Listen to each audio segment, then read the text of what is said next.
Congressman Eric Burlison.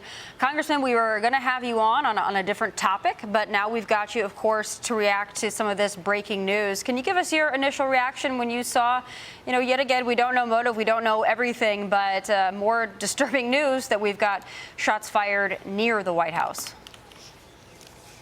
Yeah, sadly, we have another gunman in proximity of the President of the United States. Thank goodness we have some of the greatest law enforcement officials and Secret Service there to protect him during these difficult times. And I think that it's important that we recognize that political violence isn't acceptable. It's time that we tone down the rhetoric and make sure that that's no longer something that's acceptable. Yeah, Congressman, I've been reading over some of the notes that I've been getting, obviously, as I've been watching the reports come in, and I'm struck to sort of piggyback off of what you just said by some of the language that we've seen utilized by political operatives and actually office holders. I mean, I just heard a soundbite earlier today where a Democrat suggested that because the DOJ was setting aside money for those who are victimized by the weaponization of our government, that the president had henchmen. You heard just the other day a Democratic representative call for eliminating the president of the United States from office right now. When you hear things like that, it again underscores the tone that's been unfortunately enveloping D.C. for the last several years. And I think this is, again, we're not certain of the motivation here. I think Tommy very aptly points that out. But again, we are in an environment where that's the first thing you think of, in particular, given what happened at the White House Correspondents' Dinner.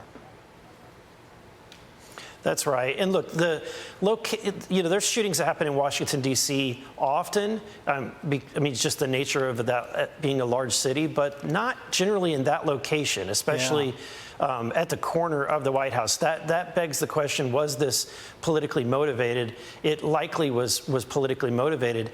And you've got to ask, why are we continuing to hear from, violent leftists? Why do we continue to hear from people who are fanning the flames of this violence and this and using rhetoric that spurs people on? When we saw all of these attempts on the president's life, we've seen violent shootings that have occurred against other elected officials. I'll tell you that my colleagues, every time one of these events happen, we get on a call with the Sergeant of Arms, and generally speaking, many of my colleagues beg for more security and more presence for our families and for us, because things are just different today.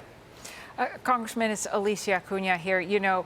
On this idea about political violence, again, reiterating, we don't know who the suspect was. We don't know the motive, but it's really hard not to think about the National Guard troops who were shot out of an explosion of political violence not too long ago. We saw that. Now we see someone shooting at Secret Service agents at the perimeter of the White House. It kind of feels like some of our members of law enforcement, some of our members of the military could be targets, just could be, and I hate to say use the term sitting ducks, but if I had a better term, I would use it. But you mentioned funding even for more security for the likes of members of Congress, but do we need to have higher numbers of people like the Secret Service at the perimeter of the White House? Do we need to have higher numbers when you consider the climate, when you consider the rhetoric, and you consider the actions that people are taking, all of this collectively out there? I'll wait to hear from the after-action report from the Secret Service before I would make that decision. But again, I think that the problem is that we have a left who's creating a culture of attitude that's against and that's an anti-law enforcement attitude. We saw that happen when it came to ICE agents in Minnesota. Really, you almost had people mobilizing and organizing against the law enforcement there. I think that this disrespect for our law enforcement officials who are risking their lives every day, it needs to stop. I mean, whether you're a law enforcement official that's doing, random pullover positions. I mean, in my community alone, I had 2 officers sadly their lives taken because of violence Every time somebody who serves their community to try to keep our community and our people safe, whether it's an elected official or the President of the United States or citizens, these people, when they put on the badge, they're risking their lives, and they deserve our respect each and every time. Congressman Tom Shalhoub, you mentioned at the top, and you were just talking about law enforcement there, you said violence is unacceptable, and I'm assuming if we had a Democrat, a congressman on this segment, they would probably voice the same thing, violence is unacceptable.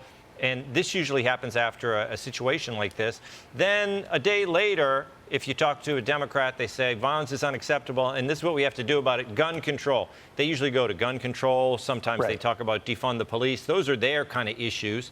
What are Republican answers to this? Is it law enforcement? And if it is, what do you do when most of American cities are governed by people who maybe don't agree with that as the priority?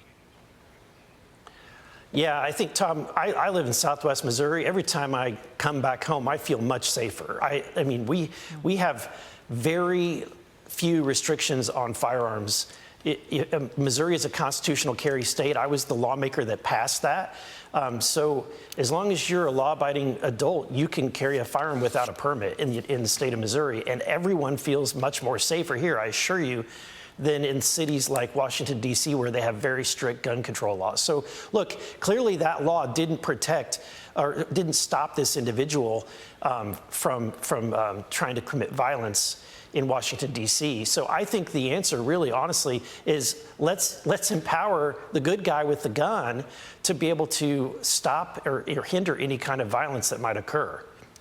Certainly. Congressman, this isn't the subject we were going to have you on tonight, but nevertheless, we appreciate it. Thank you so much for joining us.